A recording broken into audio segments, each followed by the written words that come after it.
Mahalo to Real Hawaii Tours for sponsoring this video.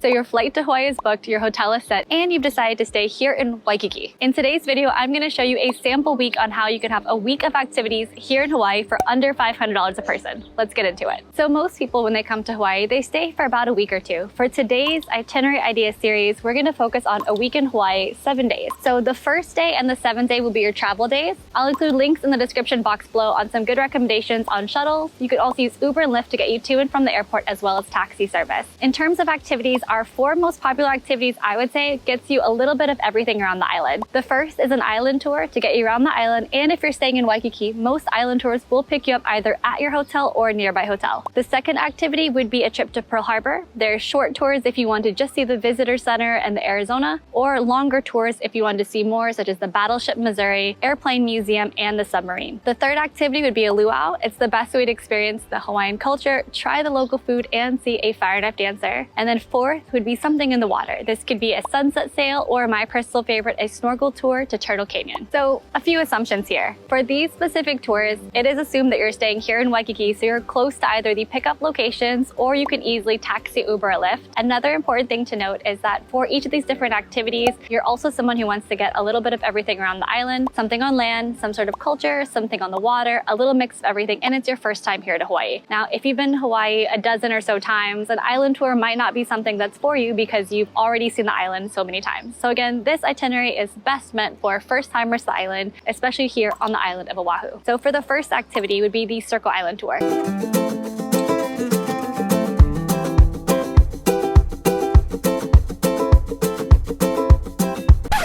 We've just jumped on the Real Hawaii Tours Island Tour, and we're at our first stop, which is the Amelia Earhart Lookout. And as you can see, it's super gorgeous. You can see the surf out here. We left Waikiki around 7:30 in the morning, and this is our very first stop. It takes about 10 minutes to get out here. We've got the entire day ahead of us. We're gonna go along the eastern coastline of the island, up to the north shore, and then down the center of the island. And we're gonna take you guys with us. Let's get into it.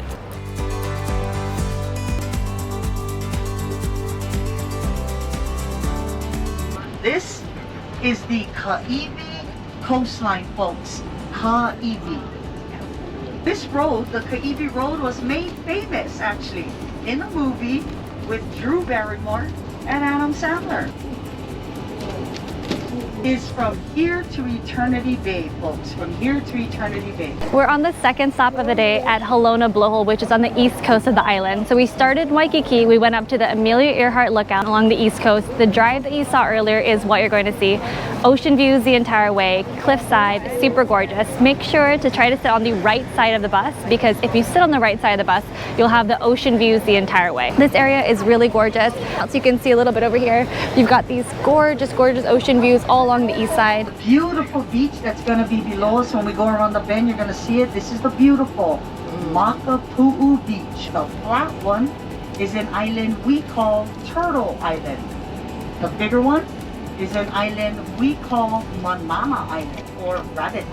We're at our third stop on the island tour, and we're here in Waimanalo. So just directly in front of us is the gorgeous mountain range, and we're here at one of the shops. So we had 3 main stops so far. We started in Waikiki. The first stop was going to be the Amelia Earhart Lookout. The second stop, the Halona Blowhole, and this is our third stop here in Waimanalo. There is a fruit stand that's over here, a smaller one, typically going to be cash only. Hawaiian fish pond right there. And then the Lo'i farm for the taro farm.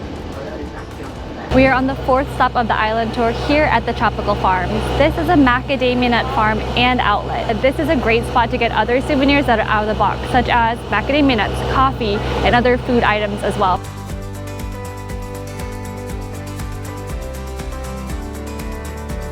We're going to go ahead and take you guys inside to show you what it looks like. So we're here at the stop for about 25 minutes. They've got Kona macadamia nut coffee here, and then you can also purchase it as well. Over here on the far left, they have the macadamia nut, and then just over here on the side, so there's a small little sample. There's some lilikoi butter that I mentioned earlier, mango jam, lots of good out-of-the-box options, coconut syrup. A lot of this is made in Hawaii as well. We're at our next stop right across from Kualo Ranch.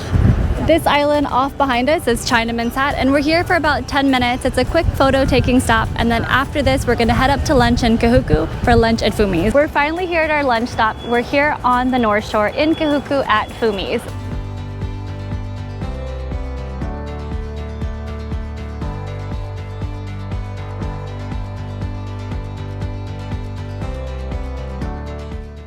We're here at the next stop after lunch. We're here at the Kahuku fruit stand. So there's a few in the background just here.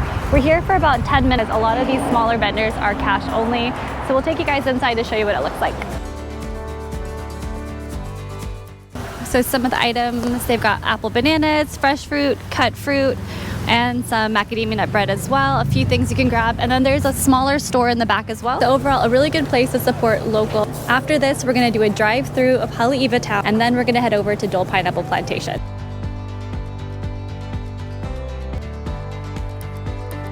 So awesome snorkeling, guys, awesome snorkeling. We're here on the North Shore, some gorgeous ocean views. And again, if you're thinking in terms of where we were driving from, we just drove from that direction where Waimea Bay Jumping Rock is. And then over here, we're having these beautiful ocean views. And now we're on to Dole. Look for all the people and then look right in front. That's where the turtle will be. Oh yeah, you see all the people? I told you.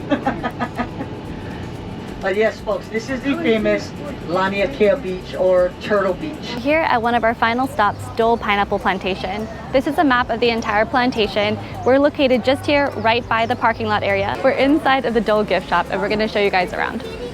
So if you want to get anything you could possibly imagine that is pineapple, it would be here. They've got t-shirts, they've got a small section over here where you can get some pineapple soap. There's also some liquor that you can purchase, soap, lotions, all of this. As you can see, it's all pineapple. So we have pineapple hand and body lotion. They've got some made in Hawaii flowers. There's also some chocolate that you can get over here. We'll head right this way and we'll show you guys where you can get the Dole Whip as well. So as you can see, the store gets considerably busier the farther you go along. They also have the macadamia nuts here.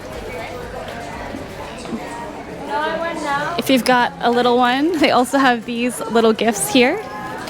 Gummy bears, a little bit of everything. We'll swoop back around this way. So on the far left, there's some chocolates that you can get over there. So all of these, again, are going to be pineapple infused. There's different versions here. There's pineapple barbecue sauce. Pretty much anything you could possibly imagine with pineapple, you can find it here at Dole. Over here on the right is the Plantation Grill. And here is where you can purchase your Dole Whip. They have a couple different variations. So the Dole Whip, you can get it with the pineapple slices, or you can get it in this souvenir cup.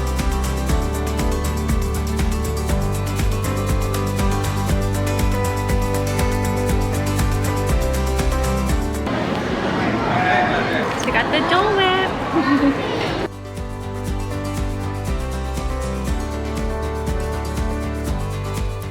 We just got our Dole Whip and now we're gonna head outside.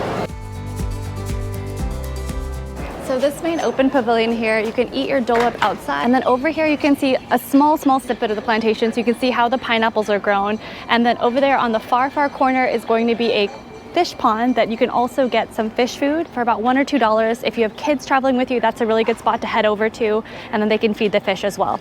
So it looks like I'm not having, it looks like I'm not wearing a watch, but if I was wearing a watch, I would know that our time is almost up, so we're gonna go ahead and head back to the bus. That works really well if you don't have a rental car, or it's your first time to the island and you would like a local to show you around the entire island, all the highlights. You don't need to research the different places to see. It's kind of a way to get a good bird's eye view of everything around the island. It also works really well to supplement a rental car. If you're staying here in Waikiki, one of the not so great parts about Waikiki is the amount that hotels will often charge for parking. So for parking, it can be anywhere from $35 to $55 per day for parking. If you're getting a car for a week, that can add up really, really quickly. There is some street parking, but it's so few and far between that I would almost bank on just paying the hotel to park within the hotel parking garage. Now for something like this, I would also recommend, if you're wanting to get a rental car, another way to do it, instead of picking up your rental car at the airport and keeping the car for the entire week, which means you're paying a week of parking, is to instead get an Uber, taxi, or Lyft down to the Waikiki area, and then maybe rent a car in Waikiki for just one day. There's some rental lots here in Waikiki, and I'll leave a link in the description box below where they offer a 24-hour drop-off. So you can pick up the car early in the morning and then drop it off that same evening, which avoids having to pay for overnight parking. I usually recommend, if you're coming to Oahu for the first time, start off your trip with an island tour. And the reason for that is, with the island tour, you'll see 6 to 10 different spots on the island. There's different island tours depending on what your interests are. So if you're more into sightseeing, there's tours for that. If you're more into nature, there's also some that include a stop at the waterfall Waimea Valley. There's different different options, again, depending on what you're interested in. But the best part about this is that you're not dealing with Oahu traffic, you're not dealing with Oahu parking. You also have a local guide that will take you around to give you more information about the island tour, the history, the culture of the island. Instead of just going to specific stops and taking a photo, you're learning about these specific stops and how they are important to Hawaii. Now, as I mentioned before, this island tour complements well with a rental car. So typically what you would do is you would do the island tour first, followed by a rental car maybe the next day or the day after. The island tour will take you on the whole island for the day, and then after that, you can go back to specific places that you wanted to spend more time on. So let's say on your island tour, that 6 of 10 stops, maybe 2 of those stops were some of your favorites. You can easily use your rental car to go back to those specific stops.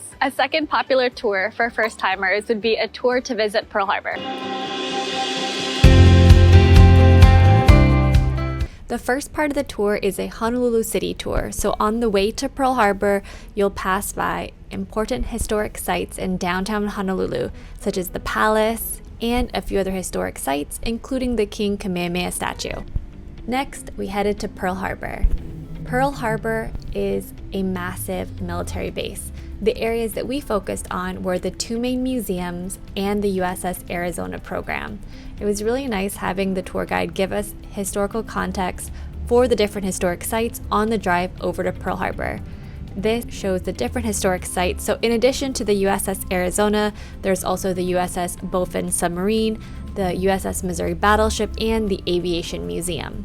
When you enter into the main visitor center, there are restrooms on the right-hand side as well as bag storage if you did bring a bag. Bags are not allowed within Pearl Harbor, but you can bring clear bags. Here at Pearl Harbor, there's 2 main museums. There is the beginning of the war as well as the end of the war. A few things to note: clear bags are allowed. This is an example. You aren't allowed to have any bags that offer concealment. Backpacks, purses, handbags, fanny packs are all not allowed here at Pearl Harbor. There is a bag check-in at the entrance, which is $7 per bag. But to avoid all that, I would definitely recommend us bring clear bags instead. Clear bags as in those that are allowed at football stadiums. You could easily spend an hour or so in this museum. For this video, we're just doing a quick walkthrough to show you what there is within this first museum. There's lots of placards that you can read, and there's an accompanying audio headset tour that you can purchase as well. On each specific placard, or most of the placards, there will be a specific number where you can punch into the audio guide. For example, placard 123, you'll punch that into the audio headset, and then there's an accompanying audio bite that comes with it. It's really great if you're a history buff and you want to take the time to fully explore this museum. Would definitely recommend it. I'm going to take you guys to the second museum to show you what that looks like. Same thing for this second museum. For the video, we're just doing a quick walkthrough, but you could easily spend an hour in this museum watching the different presentations, also reading all the different placards, seeing the exhibits. There's video playing in the background, and there's also that accompanying audio headset that I had mentioned earlier in the video, which you're also able to purchase. After you go to the different museums, there is the USS Arizona Memorial Program.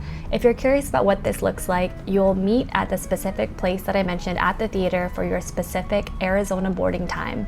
From here, you'll take this ramp, which is handicap accessible, ADA compliant here. You'll go on board the naval launch, which is the boat that you see on the left-hand side over there. For those where accessibility may be a factor, again, all of this area that I'm pointing out here has plenty of ramps. In the distance is the USS Arizona Memorial, and then over there is the USS Missouri battleship.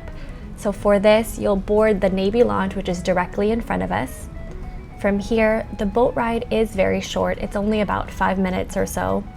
And then once you get to the memorial, that's when you'll actually be able to explore the memorial for about 15 minutes.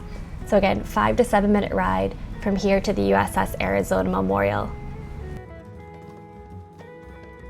The launch boat or ferry that goes back and forth is run by the US Navy. This is the only way to get out to the USS Arizona Memorial. The ride itself is weather dependent. So if there are high winds or any other weather conditions where it is unsafe for the launch boat to go out, the Navy will cancel the trip to go out to the USS Arizona Memorial. This cancellation can happen the day before, the day of, or even 5 minutes before the tour time is supposed to start. Safety is their #1 priority. This ride is about 5 to 7 minutes, and that in the video shows the second Navy launch boat, again going about every 15 minutes, the battleship over there and the Arizona Memorial on the right-hand side. Again, this portion of the trip is not narrated. There's a short safety briefing at the beginning, and then you'll disembark to get on the USS Arizona Memorial. There is a park ranger on the memorial itself if you have any questions, and there's also some placards and signs too. You're welcome to take photos or video on the way over there. This trip shows you what that ride looks like and how calm the water is typically. As a reminder, the USS Arizona Memorial is a memorial. It is the final resting ground for the sailors that died on that day. So out of respect, you will be reminded to turn off your cell phones, not take any phone calls, and keep your voices to a minimum while you're here on this site. All right, ladies and gentlemen, welcome to the Arizona Memorial. At this time, we do have a couple rules, is please do not stop anywhere on the outside structures to take any pictures or videos. Once you are inside the memorial, you are allowed to take as much pictures and videos. You're free to exit. It's just at this one time, please make your way all the way inside. Thank you and enjoy your visit.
In the background is the naval launch boat that will take you to the USS Arizona Memorial. It holds about 150 guests and it goes every 15 minutes. This walk on the outside here is the main walk that you can follow along with if you were to get the narrated Arizona tour. And then off in the distance you can see the Arizona Memorial, and then you can also see the USS Missouri battleship as well. Those two are commonly known as the bookends of the war. So beginning of the war for the USS Arizona, and then end of World War II, which is where the peace treaty was signed on the USS Missouri battleship. Throughout this walk, you'll see different information. You can also, with the narrated audio headset, follow along. The narrated audio headset runs about $8, and then the deluxe headset runs about $14. Just in front of us in the distance over there is the USS Bowfin submarine. And then in terms of accessibility, there are quite a few benches that are around this area. Plenty of places to sit down. There's also a small snack shop that we showed you earlier in the video if you want to grab a quick bite to eat. The main cafe area that's over by the USS Bowfin, you do have to purchase a ticket to the USS Bowfin in order to access that cafe area. However, for this section, the snack shop is open to the public, and then there's also a small hot dog stand right by the USS Bowfin Museum, which you don't have to purchase any ticket to have access to. Loop around here to this main area, and then these numbers that you see here are part of that audio tour that I mentioned earlier in the video, where guests can click on their audio headset that mentions a specific number, and they can hear the accompanying audio. The ride from the launch boat to the USS Arizona Memorial is about 5 to 7 minutes. It's continuously going with the launch boats, again, every 15 minutes. Each launch boat holding about 150 passengers. Keep in mind too, with the USS Arizona, it is run by the Navy. If there's high winds, any issues with weather, sometimes there's issues with the dock for the USS Arizona launch boat that goes back and forth, that can cancel the Arizona ticket. And that again is all run by the Navy. Sometimes you'll get notified the day before, sometimes it can be as soon as 10 to 15 minutes before the actual timestamp that you have for the launch boat.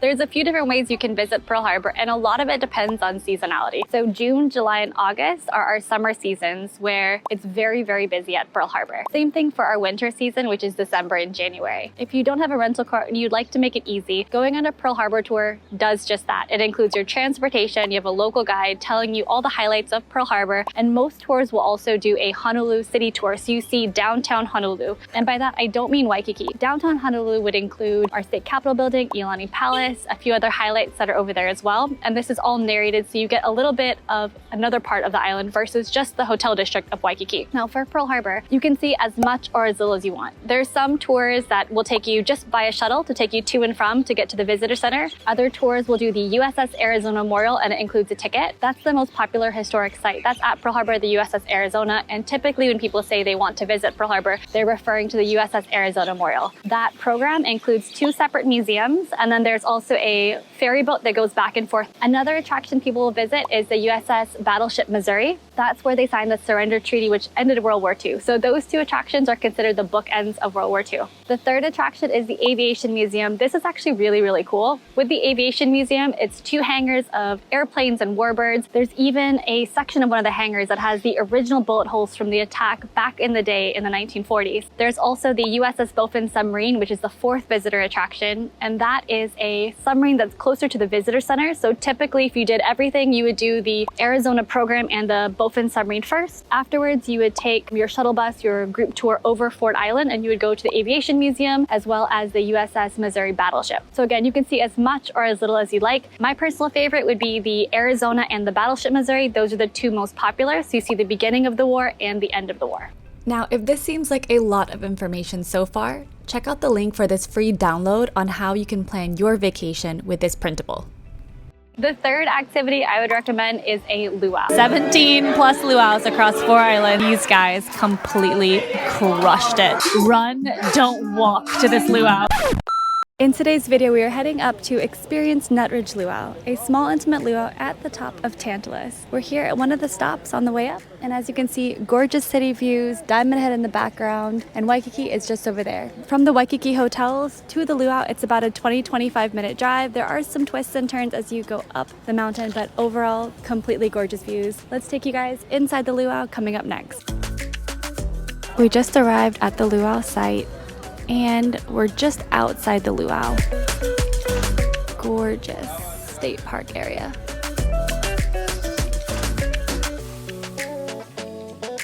We're still waiting for a few more, and then we'll head inside the luau grounds. All right, family, welcome, welcome. It's 2 Hawaii.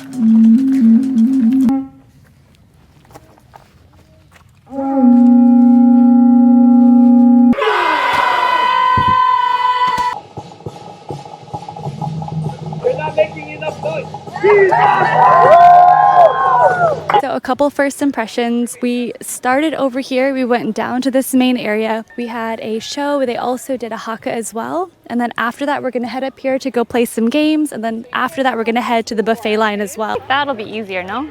I honestly think that one's Okay, easier. I'm gonna take your word for it. I just stab. Oh no! I'll try one more time. I feel like this game is not for me. And throw it as straight as you can, just like a giant dart. Oh, almost. Thank you.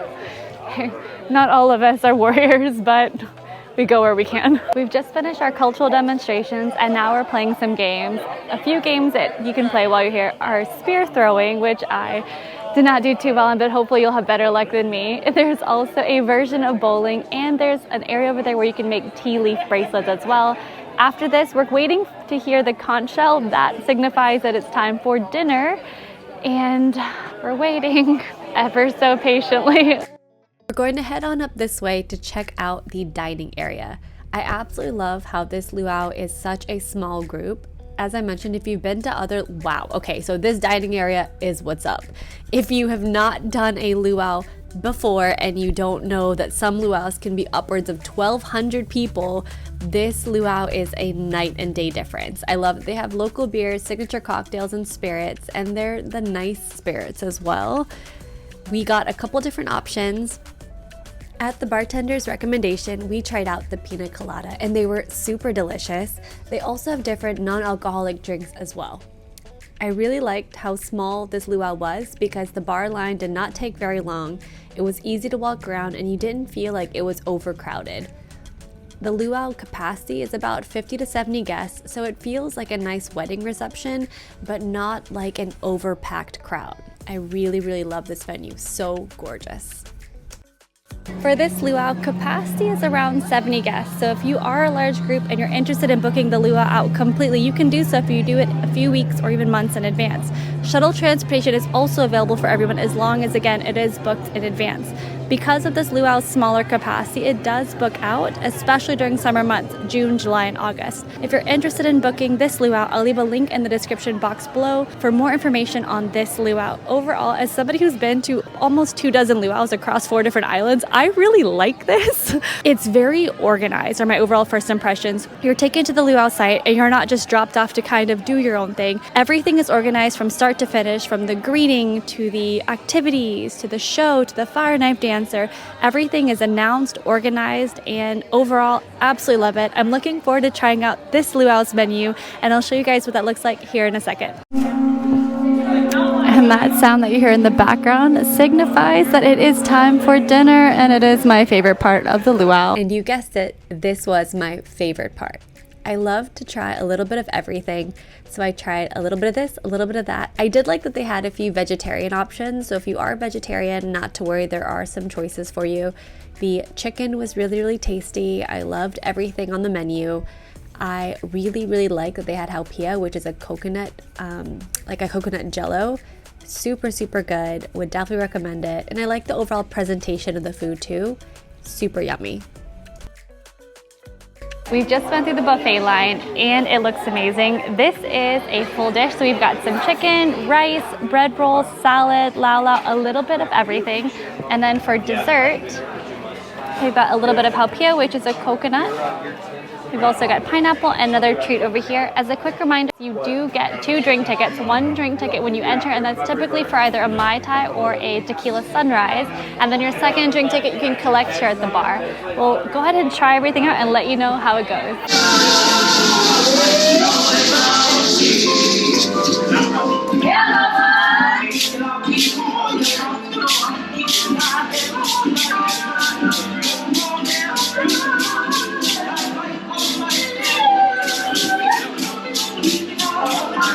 We are just coming to the end of the luau. They're doing a couples dance right now. And as someone who has worked as a concierge for about 10 years, who's been to 17 plus luau's across 4 islands, I can say with confidence that these guys completely crushed it. Run, don't walk to this luau. Link in the description box below. You can't really come to Hawaii and not do a luau. And a luau is the Hawaiian word for feast, so it always includes dinner, and there's also a show. Now, if you're researching online, there's a ton of different options for luau's, and sometimes when people will research luau's, they'll look dollar for dollar. So they'll see one luau for $100, another luau for $200, and they think that one is better than the other. The main differences between luau's, and I'll leave a link to a luau comparison video that we've done in the past. I'll leave a link in the description box below. For the luau's, the difference in cost is typically going to be venue, location, whether it's in Waikiki or outside of Waikiki, what's included in terms of food and the number of cocktails, and also just general inclusions of the luau. So two of my personal favorites, I'll leave a link in the description box below. One of them is just outside of Waikiki at the top of Tantalus. It is, at this moment, my favorite luau outside of Waikiki. And I know it was one of my favorites because I never dance at luau's. And this luau I did with my coworker Allison, and we had the best time. It was a small, intimate luau, only held about 50 to 70 people. And if you've done other luau's in the past, you know that some luau's can get as big as 1,200 people.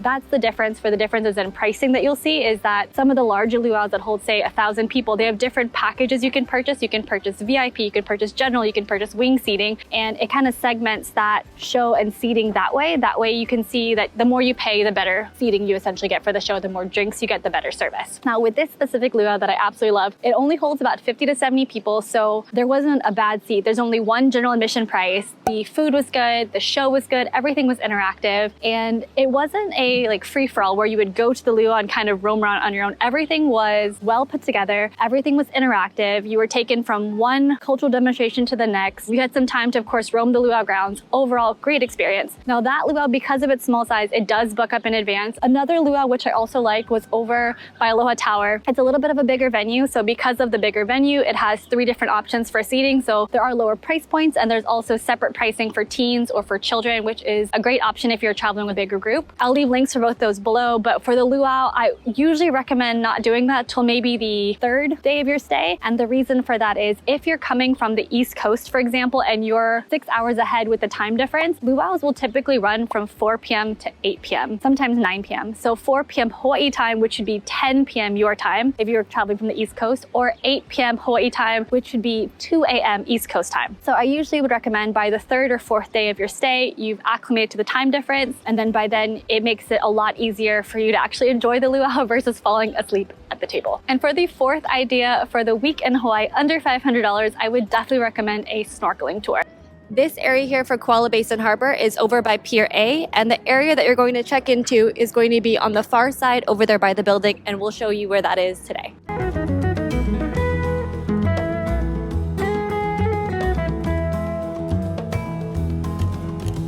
And this is the main check-in booth. And now we have to go because our boat's gonna leave us. Let's go. So from the check-in area, one of the crew will escort you to where the boat is, which is this group that we're following right now. If you have other tours at Koala Basin Harbor, this first row is typically all of the commercial boats, and they're clearly marked. So Dive Oahu, EC Diver, and so forth. So for the snorkel cruise, the area that we checked in earlier is gonna be that brown building over there. Guests will walk this way to Pier E, and they'll walk down this pier, and we're gonna head over to the boat, and we'll show you guys what that looks like in terms of accessibility as well.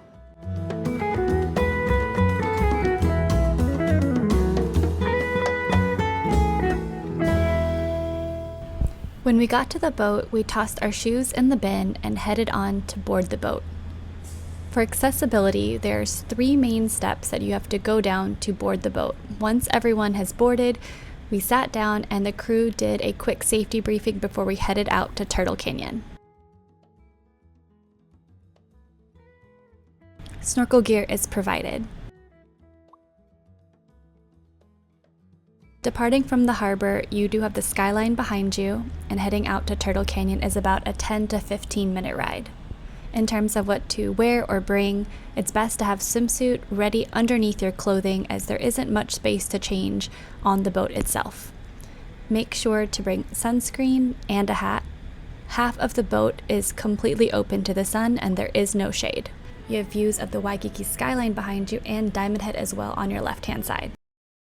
As you can see within the channel here, as boats come in and out, this front area can be a bit of a splash zone. Once we get to Turtle Canyon, you can see turtles even on the surface, so if you have any non-snorkelers, they will most likely be able to see turtles. Snorkel gear is included for those who do want to get in the water and snorkel. So for some points of reference, we came out of Koalo Basin Harbor, which is over there. From Koalo Basin Harbor to here where Turtle Canyon is, it's about a 10 to 15 minute sail. Some other points of reference, this is the Waikiki skyline directly behind me. And then over on the far right hand side is Diamond Head Crater. So typical water time will run about 45 minutes to 1 hour long. Over here, we'll lean over here. This snorkel mat is also provided as well, which is a great option for those traveling with kids or who aren't very comfortable in the water. Snorkeling out at Turtle Canyon is completely open ocean snorkeling, as in the water is going to be about 25 to 30 foot deep. If they're not comfortable in the water, again, keep those snorkel vests on. There are going to be about 3 to 4 crew in the water with them the entire time while they're snorkeling. Once we finish the snorkeling, this specific boat won't be able to go all the way out to where Diamond Head Craters as some snorkel cruises do, because this is only a 2-hour cruise. After 45 minutes to an hour of snorkeling, from here it'll be another 10 to 15 minutes to get back to the harbor and another 5 to 10 minutes to get everybody off of the boat. It is weather dependent. So right now it's a beautiful sunny day, but I'll also include clips of other days that we've been out to Turtle Canyon and it is incredibly windy or choppy or the weather is less forgiving. Most days in Hawaii are pretty sunny and the weather is nice. We've included this clip here to show you that it can be very weather dependent in terms of visibility, surf conditions for Turtle Canyon. One day could be perfectly sunny and clear with very calm surf and great visibility. Another day could be not so clear due to higher surf and less visibility. Fins are included, as well as a snorkel mask, and you also get an inflatable snorkel vest. Open water ocean here, the water is about 25 to 30 foot deep. A crew member has brought over something to show us as well. As a reminder for those who are novice snorkelers, you don't necessarily have to get into snorkel right away. There is that snorkel mat that we showed you earlier in the video. That's a great option for novice snorkelers or for those traveling with kiddos who are not as comfortable in the water.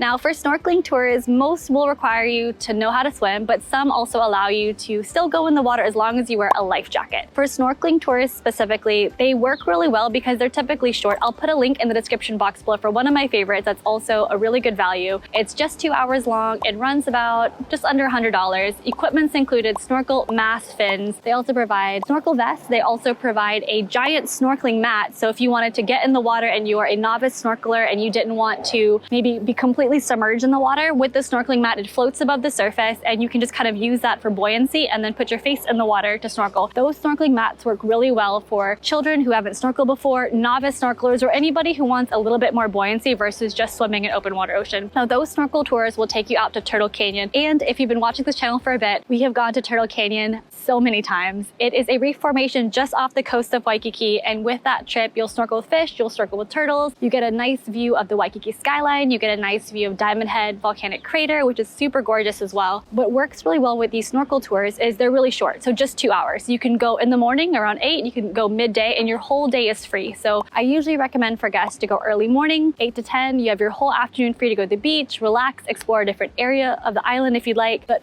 another good benefit with the snorkel tours is you don't have to snorkel in order to go on the tour. So if you're traveling with a larger family, some of the kids want to snorkel, but maybe some of the adults don't want to snorkel, this tour works well because you can think of it not only as a snorkeling tour, but also a sightseeing boat tour. So if maybe grandma and grandpa want to come along to take photos of the kids and they don't want to get in the water, they can go on this tour, take photos, enjoy the nice sail out, and then the kids or anybody else who does want to get in the water can do so. Overall, would definitely recommend a snorkeling tour. Now, if snorkeling isn't something that you would like to do, or perhaps you've gone snorkeling in the past, another good substitute activity for this, for your fourth activity, would be some sort of sunset sail. I don't usually recommend doing both in the same day, and the reason for that is they both essentially go the same area. With the sunset sails, those are usually 1 hour to 2 hours long. Some include cocktails, some are BYOB, and some also include snacks and appetizers. I'll leave a link in the description box below for some of my favorites. I hope this itinerary helped you guys plan your week in Hawaii and also see that it doesn't have to be expensive to come to Hawaii and do tours and activities. Beyond tours and activities, other things that you can do for free or low cost include walking around Waikiki, taking the Waikiki trolley, the pink line. It's only $5 and it takes you around the Waikiki area. You can hike Diamond Head Crater, which is only $5. With that, you would need a reservation, and there's of course lots of different hiking trails you can do here on Oahu. Now, if you're interested in planning your Hawaii vacation, I've created a free download, a free printable of a Hawaii vacation planner that you can use to plan your Hawaii vacation. I'll also leave a link in the description box below on why I use that vacation planner to plan my own vacations and what I use when I worked as a concierge for almost 10 years planning thousands of Hawaii itineraries. And if you'd like a custom itinerary made just for you and your family, I'll also leave a link in the description box below. Thanks so much, and on to the next one.